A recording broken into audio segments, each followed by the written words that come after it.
How you guys doing? It's been a minute. Arsenal closed the season today in in style, I must say. In fairness to the young players and Mikel Arteta, they finished the season in good fashion. Let me move this close by here. So yeah, I think they, 39, 38 games, 69 points. In most season that gets you Champions League football. Not this year. Last year Chelsea got Champions League football with 67 points. Um, Also, just looking at Arsenal's season, it's hard. It's hard to take. I'm not gonna sit up here and try to glorify what's happened, even though I see a lot of positives. Over the season, I've seen a lot of positives, and I still think that the season has been more positive than not. You know, um, but it's one of those loop de loop ones. You're running circles around your own thought process when you look at this one. It's not a very straightforward one to look at. So I'm going to try and stay away from making conclusive statements, whether it's too positive or too negative. And I'm sure people who like that kind of stuff, what kind of podcasts or YouTube channels to find that kind of thinking where you're going to get immediately this sucks or this is amazing. There's a lot of that, and you guys know where to find that kind of content.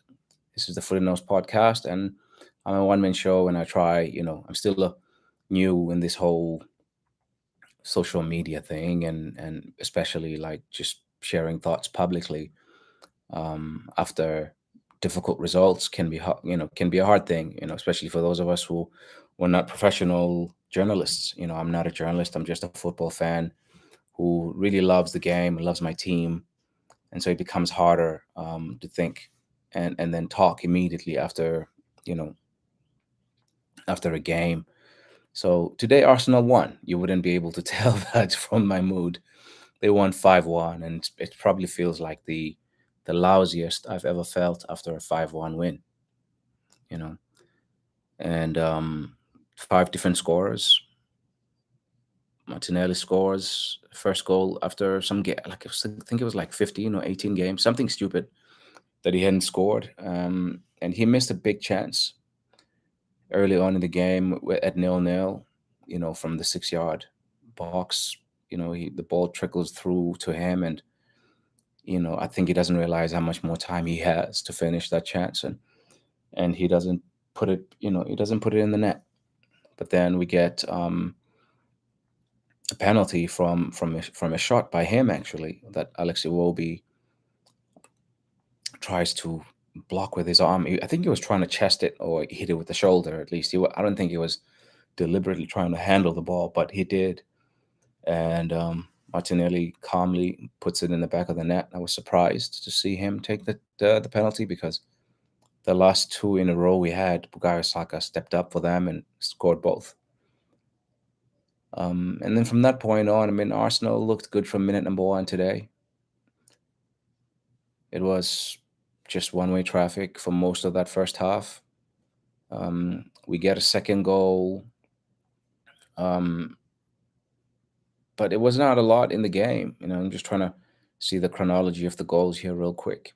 Yeah, Eddie, we get a second goal from a corner after a very good play that led to, I think, a shot by Saka, and then Eddie scores from a flick on by Martinelli from a corner. Martinelli flicks it on from the near post, and then Eddie is there in poacher style, in the 6 yard box, and just guides it into the net with his head.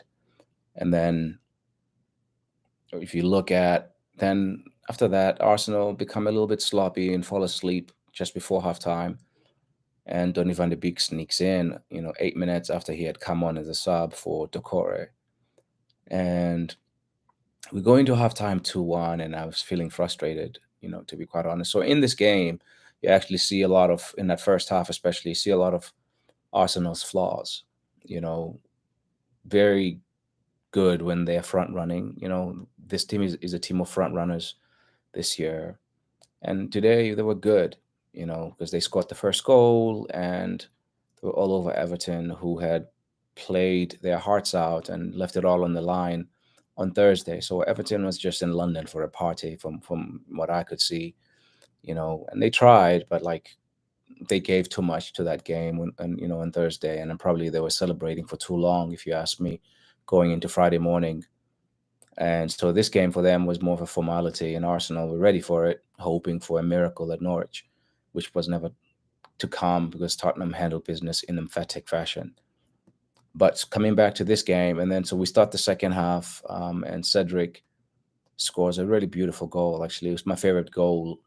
The Cedric goal, along with Odegaard, are my two favorite goals from this game. It's a very beautiful corner routine. Saka passes it into the penalty spot, kind of towards, and Cedric meets it towards the, almost like in line with the near post, but he's standing in, by the P spot, but on the, I would say, Arsenal's right hand side of their offense in that box. So like Everton's goalkeeper's left, Arsenal's right, and he just guides it into the top. I mean, it was a good goal. My favorite goal, definitely. And then Gabriel makes it 3 minutes later with his foot for a change. He normally gets headed goals, and he gets the assist from Cedric. So it was a game where we had five different scorers, and Odegaard scores in the 83rd minute. Um, it's a good game for Arsenal, but like we didn't have too many, enough games like this where Arsenal scored, and won the game by more than one goal. And that was the unfortunate part of this season. I think, we were good enough to win most games, but too many narrow wins. And also, to just take a quick glance back at the entire season, we had a spell where we played our best football, I would say, probably like mid late December, um, until kind of like the spring months. I mean, January was a little bit bleak, but there was not a lot of Premier League football played. We just got knocked out of two cup competitions, and after that, it was mostly wins for Arsenal because they had, the best 11 players. The so-called back four, if you want to include Ramsdale, back five of Tomiyasu. Tomiyasu was missing, I guess, for that part, but you had Tierney, you had Gabriel, you had Ben White, and you had Ramsdale. And there, Cedric was just not, the odd man out, but he wasn't being asked to do too much, and he fitted in. And on the bright side, I guess, like during that time, we didn't want Nuno in the team because when he would come in, he came in cold and didn't look good. But Nuno looked really good in the last few games. And I think even at Newcastle, where most, if not all, of Arsenal players looked bad, I think Nuno was the best looking threat, up until he got substituted, which I didn't agree with at the time. So I think Arsenal had an up and down season, man. Like, we weren't ready at the beginning of the season. We gave everybody a 3-game head start. We weren't ready at Brentford when we were caught with our pants down.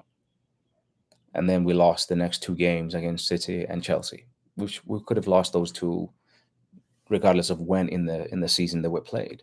Especially at that time of the season, like Chelsea was still good. There were no Abramovich, distractions with all this Russia stuff and whatever, and they were still good, Chelsea, that first part of the season. And then we went through a run, starting with a few stuttering wins, Burnley, Norwich, those 3 wins that happened there. And then we had a bit of a, dip again with Everton and United. And then we went on a run, beating Leeds 4-1, beating Norwich about 5, like we won some games in a convincing manner. So I guess Arsenal did play well when they had their best 11 players. But the lesson for this season is you have to do better than that. And obviously nobody saw the Aubameyang thing coming. Like if you look at the games Arsenal played with their best 11 players, they won. They were probably playing as the fourth, if not the third best team in England in those games. But the challenges came when we started to lose. We lost Party for a chunk of this season as well, even though he played more this year and played more like the player we thought we were buying this year compared to last year. Granit Xhaka was available for most of the second half of the season, but we forget that he also was injured he never gets injured, but this season he missed about 3 months from the Spurs game until he came back. I think he came back about a few weeks early, but he still missed for a couple of months because Sambi played a lot of minutes, a lot more minutes than I think Arteta and his coaching staff expected him to play. And he made a little nice cameo today. Clearly wasn't, he and Nuno were definitely, actually not probably, but definitely the two kind of speculative signings that Arsenal made last summer. And I think they were good summer signings. They were good signings because you're not going to get your first 11 signings all in one summer. 4 of 6 signings last summer were first 11 players, and they all made a big difference. It's just too bad that we couldn't keep Tomiyasu fit. But Ben White was definitely, you know, didn't we I think we played him too many times until recently when he just wasn't fit. You could see at Newcastle he wasn't fit. So health was also a part of the problem, I guess. Besides, but it's not besides actually. I think it correlates. Health and squad depth, because we were asking a lot of players to do a lot, and then we're also leaving a lot of players doing nothing. So we were asking almost like the first 12, 13 players to do a lot, and then leaving players for months at a time in the cold, like Pepe, for example. I mean, he's hardly had a kick this season. And I think he could have helped a little bit more. I'm not saying he would have guaranteed Champions League football, but I think Arteta had his trusted lieutenants and leaned heavily on them. And, he died on that sword, I guess, if you want to call this a death, or if you want to call it a victory, he won on that same sword. I I I I think it's both some losses and some wins. I think the fact that Arsenal has improved, if you're looking at a season from like win, draw, loss, right? Arsenal improved on 2 columns. They improved on the win column. They jumped from 18 wins the previous season to 22 wins this year. And that means, last year's, I think it was about 7 draws or something like that. Let me fact check here real quick. But I think it was 7 draws. So they basically 4 of those draws became wins. And then, that means then Arsenal only drew 3 games this year. They lost the same number of games though this year and last year. And I think part of the problem when I look at Arsenal's season, yeah, last year they had 7 draws and 18 wins, 13 losses. So they stayed the same in the loss column, improved in the win and draw columns by four games. And they went from 61 points last year, I think, to 69 points this year. 61 points last year and finished. Yeah, last year Liverpool were third with 69 points. So a little bit of context, right? Like, so the Premier League keeps getting tougher and tougher. And I'm not saying now finishing, with 69 points this year guarantees, that we will finish with more. But in fairness to Arteta, he has won more points with every season. So the first season he came, it was a half season, so to speak, because he came in December or whatever. Then there was a COVID break, and then the 11 games, I think it was, that were played at the end there in June, after the games were resumed again. That season, Arsenal got 56 points. So in his first full season, it didn't do really well. So last season was really bad, with 61 points. But this season, you can say that, without a lot of the older players that he had relied upon, with pretty much a new team, he got 69 points. Now, this doesn't guarantee that Arsenal will do this again and improve again next year, even. But I think that's something to feel good about. The other thing, though, that I'm going to talk about that I think you can't feel good about is 13 losses. 13 losses is really, I mean, it's a lot.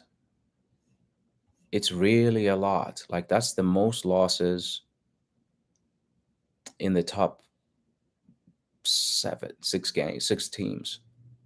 We lost more games than Man United. I mean, it's one more loss, but it's still, we lost more games than them, and they had 58 points. And I think some interesting things about this, I know it's really, really easy to analyze the last few things we remember, which is like Newcastle game and Tottenham game, which of course they matter, and everything is worth analyzing. But I think Arsenal hurt themselves in this season by the number of red cards they had, including at Spurs. I think they had too many games with red cards, and I don't even remember. I know we did better in the second half of the season, but like at Wolves, red card, Spurs, red card, Liverpool, red card in both games, but those were the Carling Cup. But moving back again to even further, Man City, red card, both Manchester City games. And we lost those games. And I think the second game was more costly, the red card. Could have gotten a draw or gotten a win in that one. Who knows? And then Arsenal continued. I think we had like 5, 6 red cards in the season. Red card at Manchester City. Yeah, there was basically the red cards were costly. It's hard to win games when you play with 10 men. And then also like the chunks of losses, like every time Arsenal would lose, it took too long to recover from the games they lost. And I don't know if that's kind of like the emotional nature of this team and manager. And I guess we will see it all in the All or Nothing documentary, which I think will probably do well, in terms of ratings because it's Arsenal. Arsenal sells, but also I think it's going to be interesting to see how, you know, internally how the messaging was, like what was the dressing room climate, and maybe I don't know if it will be revealed. I wonder if Arsenal will have content in the documentary that reveals what were their real objectives for this season. What were their true objectives? Because it's a very interesting thing, what we expect as fans and what I think internally is expected. As much as there was this connection between fans and players and whatever, like because we like to support our teams, and I think we don't all have to agree on what that looks like. I watch a lot of interviews on AFTV. I don't talk like the fans who talk on AFTV because they're at the games most of the time, and they're talking immediately after the game. I get to walk around, get a cup of coffee, or I get to be a bit more removed from the situation. So even though it hurts, like for me anyway, I think I show my frustration differently because I'm consuming a lot of Arsenal and most games on TV. You know, Now when I'm at a bar, maybe I get a bit more, passionate and like be argumentative with people as the game happens. But But in most instances, like I don't find myself talking, in hyperbolic nature, But what I do think is that, like, most of us fans, I believe that, like, I sincerely believe that most fans, even the ones who talk like you don't I don't think they come from a place of looking to harm or destroy the club they support. I think everybody cares, maybe, and maybe sometimes they care too much. If there's such a thing. I really, really think, like, a lot of us football fans actually, like, we get painted as dumb people, or idiots or noisemakers or whatever. But actually, like, the game is evolving because of the pressure I think fans put on their clubs to perform better. I think fans still are a form of accountability for football clubs and the way they operate. And I think the game in England especially has evolved because of fan engagement, in the country, in England, and around the world. And I know this, having moved to the States in the last decade. I've been here almost 10 years now, and there's so many games you watch and you're like, is such emotionless state, especially when I talk about basketball and baseball. And in American football, maybe not so much, but even there, sometimes you see games where there's, like, it lacks a little bit of something, because owners are guaranteed to have their money. Revenue streams are, limitless, it seems. And so, you can have teams sometimes just coasting, and they don't feel an accountability to their fans. Teams can sometimes even move cities. I live in Houston, and Houston has a football team that's new, and I think they used to have a different football team. Arsenal owners moved a football team recently from St. Louis to LA. The Chargers have moved, so it's a very weird, accountability system in the States. And it works for him, for American people. And I'm not judging it. I'm just saying that, in football, fans have an important role to play outside of the U.S. The way, relegation works, and the way, money works in those leagues. Like England. I think there's a lot of judgments I think sometimes mainstream media, makes about football, that I'm like, I don't know about that. And especially in the last couple of weeks, I'm very, very thankful for fan media options, because I think a lot of times fans are the ones who follow their clubs more, and therefore are more likely, even when they're angry, to tell you something that's closer to the truth. I know it's kind of counterintuitive, because we're emotionally connected to the clubs we support.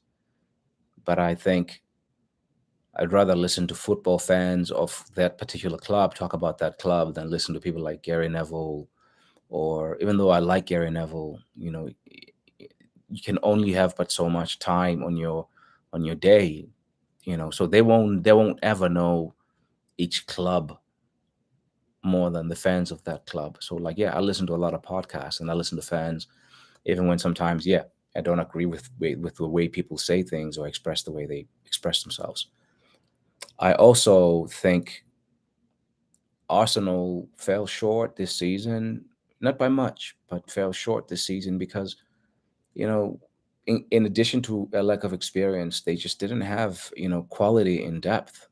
You know, a lack of experience, definitely hurt, at times. Just this season, I think some of the red cards could have been avoided due to, you know, maybe sometimes an older player overcompensates, trying to be a big man and not knowing how to be a lead man in the team, gets himself sent off. And then sometimes it's young players like Martinelli making emotional things, and Gabriel Magalhaes against Manchester City making a decision that's dumb. Like, and Thomas Partey overstretching a leg and just overcommitting and kicking somebody. There's Those are just the three or four red cards I'm remembering. But, like, there are moments like that in games where it's like, yeah, just calm your tits a little bit. but also our experience could have also been costly at Tottenham. Like I think Rob Holding, first of all, loses his head. But I think Mikel Arteta's game plan, um, if that was the game plan, what we saw, you know, you are 4 points up on this team, 3 games left in the season. Did we maybe see the headline like, "Oh yeah, Arsenal about to win the Champions League spot at Spurs," and finish it with 2 games to spare? And maybe we shouldn't have. I mean, we've played on the counter attack a lot. I mean, at the home game in the Emirates Stadium, we were not the aggressors. If you think about it, all of the goals we ran the whole pitch. We sucked Spurs in. They came to press us. We sucked them in, and then we ran the whole pitch, and then we scored. Smith Rowe's goal is that way. Saka's goal, same way. Who scores one of the other goals? Okay, there was a cutback as well, Saka to Smith Rowe. Oh, the Aubameyang goal, sorry, is the one I'm thinking about. When Smith Rowe plays it to Alba after Alba had flicked it on for him, and then Smith Rowe was running down the left. So it's a lot of, I don't know. I just think like a lot of the players were too eager sometimes. They wanted it too much. In terms of like Arsenal's entire season, the players at times wanted it too much, and therefore ended up fucking up. Excuse my language, but yeah, it can happen. You can sometimes want something a little too much. Um, but like one thing I won't feel is disappointment in the players. I think the players and in the they I think Arteta actually did get all the juice that was available in the players he had, the ones he used. Um, we can relitigate whether Pablo Mari could have helped for 2 or 3 games, but how much would he have helped if he had been out and not playing for 3 months, and then you ask him to play? We saw how he looked against Romelu Lukaku, in the beginning of the season. I don't know if Torreira would have helped. I don't know. Maybe Guendouzi could have helped. Maybe Saliba could have helped. I don't know if Ainsley would have helped, but maybe he could have helped. It's like, we can't think like that. Ainsley has been trying to leave Arsenal. He kicked up a fuss last summer, so there's a little bit of that experience thing. Maybe in Edwin and Arteta maybe as well. Like some of the planning and the way they did it. Like maybe they were a bit too fit, like loyal to the plan. Like there was too much fidelity to the plan. Maybe you know, but I'll be the first to say, like in January, I was first of all, I was saying in the fall, like that fifth would be an overachievement. It still feels like shit now that we're fifth because I've seen how we got to fifth, right? Even though like there were like lots of ups and downs throughout the season, it feels like shit right now. But like I'm sure after some distance and after a few weeks or so, I think we kind of overachieved. I don't think we had the fifth best squad in the Premier League. I don't think so. I know, you know, the party line is to say Spurs are shit, but I think they have better players at this stage of their careers compared to our players at this stage of their careers. I think we're a better team overall. I think we're a better coach team. I know Conte is getting all the plaudits for being this great Messiah. I think he's a good coach, but I think people are overblowing the job he's done. I think I had Spurs finishing likely above us, even when they had Nuno. Like until I saw what Nuno really was at Spurs. But looking at the fact that we gave everybody a 3-game head start with a young team, and we were going to lose some games along the way. In addition to those 3 we lost right from the jump, it was always going to be a tough one to make it to top 4. But I do think when I take a little bit of distance from it, I think fifth will feel a bit different than it feels right now. And so like we can make data, we can make the season into whatever we want to make it. And I'd be interested to hear what people say in comment section or what people say in their other spaces where they talk about the season. I just think the season has been a very difficult one because of a variety of things. Like Arsenal had to cut a lot of players. Beginning of the season, mid-season, especially the big surprise of Aubameyang being cut. Like cutting Aubameyang, nobody saw that coming. And you know what? Like it's one of those things. And I think most reasonable Arsenal fans I listen to say, okay, fair play, you made a decision, and it didn't work out, but like you made a decision. But I think where most people are questioning, and where I feel like we stuck to the plan a little too much, was that it maybe we were a little bit too perfectionist, and that we didn't sign somebody to replace Alba. If you look at the starting lineup over the last 10 games, I mean, it's like, whoa, we got this close to Champions League football, and we got almost no goals from Lacazette in that run. Almost none. He scored a penalty. If you want to be generous, you can give him the winner against Wolves, but it was an own goal. He didn't even make a good connection with that one. Um, and Eddie scored 5 goals. So between him and Laka, we got something, but it was mostly Smith Rowe and Saka.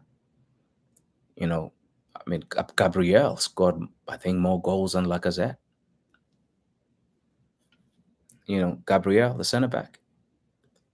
So Arteta definitely is a man that I'm intrigued by, and I believe that with him, involved, the club will make some smart decisions. He's not going to be everybody's cup of tea, and I think, you know, when you lead, a football club the size of Arsenal, you're gonna make a lot of people unhappy whenever things don't go right, and it's supposed to be that way. But I think last summer they made 6 signings. I know people can point to Willian and other signings, maybe Pablo Mari, which I don't think, but those coach signings I think were made while Ateta was still like um, a head coach. Some of them, like Cedric Suarez, who he has found a use for. He's found a use for Cedric, and I don't know if we will keep him next year, but he's under contract, and I know we could definitely upgrade on that. And I know Ainsley would have probably been better than that, but Ainsley didn't want to play right back for most of the time. And then he went to Roma and didn't even play. So maybe Ainsley learns that, that it's not always rosy away from Arsenal. I think if he accepted his role, I think he would have been a very useful player, but you can't rely on unhappy players though. It sounds like Torreira, after having had a really good season at Fiorentina, but we didn't have him the whole season, so like I can't even complain about that. He had a really good season at Fiorentina, but it sounds like they won't be they won't be paying the pre-agreed fee, you know, for the option on that loan. It seems like they wanted an even cheaper agreement, which is bullshit. Like I think these dudes they just sold Vlahovic to Juventus for a lot of money. I think 70 mil or something out around that neighborhood. Don't remember the figures off the top of my head. And yet they don't want to pay up 15 million euros for Torreira, who's been a player of the month for them a few months over the season. He's been a player of the month, and they don't want to pay 15 mil. These guys are some jokers, man. And this is really really rich from these Italian clubs. You know, they tend to do this quite a bit, and it's flipping annoying. They want to sell you, at premium prices when they sell players. They put this ridiculous buy clause or release clause. But when it's time for them to pay up, they're looking for friends and family discount. Ain't that some shit? I'm just thinking back to you know, Koulibaly, he's still at Napoli. People have wanted him. They won't sell him. There've been rumors, which I don't know if they're true or not, like that Arsenal wanted Victor Osimhen from Napoli. Apparently, I'm not, a journalist, but I'm reading some Italian journalists, I think, put out on Twitter, I forget their name, that and Goal actually quoted this, that Arsenal had made a 90 million euro bid for Victor Osimhen, and that it was rejected by Napoli. So, case in point. So, anyway, I just think this season has come and has gone, and people are allowed to feel about it the way they do, whatever it is that they feel. I just feel like, to me, it's been the most turbulent season for sure. Um, the highs have been really high and the lows have been really low because, like, the wins have come on a trot, but so have the losses. You know, losses have come in threes and twos, um, and it was just, I guess, a pair of losses too many at the end at Newcastle last week, and then at Spurs the week before.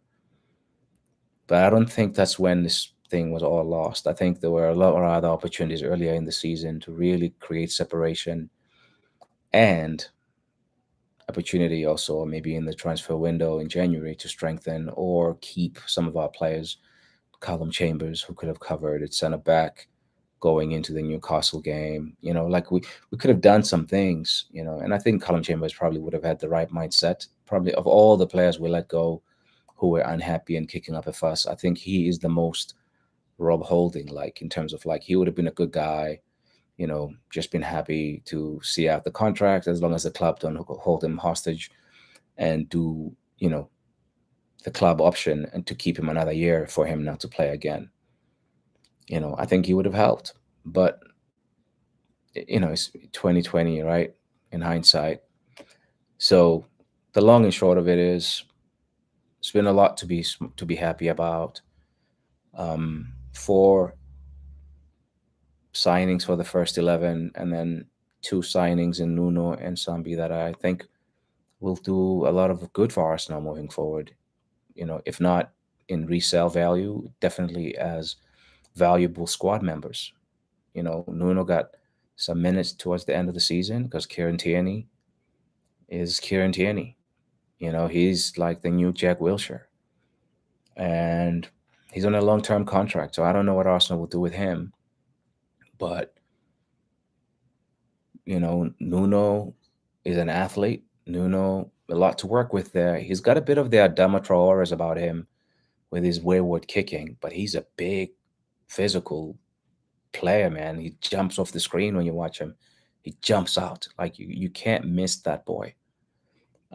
With the things he does, he's very electric, and if Martinelli continues to play down the left for Arsenal as a first choice player, and Nuno gets better with his long distance passing and his shooting, then we have players. We have players, but definitely the transfer window is going to be super, super important.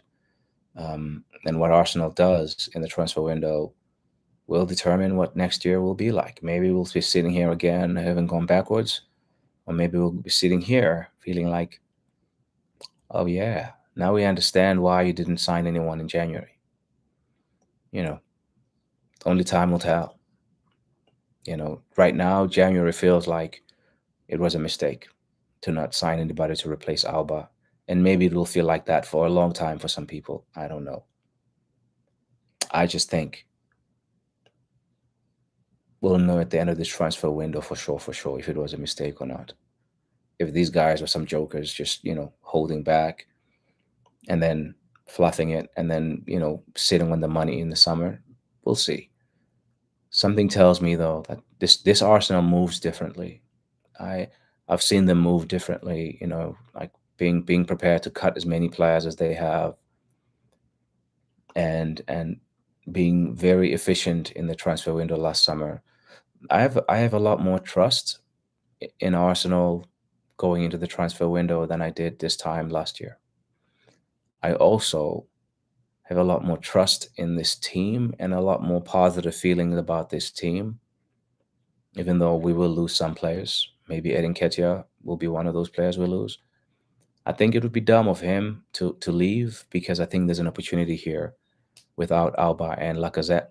There's an opportunity here for him, if he believes in his talent, to compete with whoever comes in, you know. And the good thing is that I did see Arteta sometimes use the Eddie on the left, and sometimes I did see Arteta go to a two up front. There'll be lots of opportunities for Eddie to play if he stayed at Arsenal next year. So, you know, there's also a lot of loan players that need to, decisions need to be made. Reece Nelson had a good season. I don't know when the Conference League final will be. He probably will start in that. Saliba had a good season, young player of the year in France, I think. And who else was on loan? Guendouzi, but like he's gone. He had a good season. Um, Young Daniel Ballard. I'm interested in him actually. If Arsenal can get money for Rob Holding and get him and Saliba, that's four center backs in addition to the two we already have. That would be four in total, right? Gabby, Big Gabby, Ben White, um, Dan Ballard, as well as William Saliba. Maybe you get some money for Pablo Mari. He played well for Udinese in Italy. Yeah, lots of players Arsenal need to make decisions on, but Balogun had a decent second half of the season. Yeah, let's see where it all goes. But I'm gonna stop here.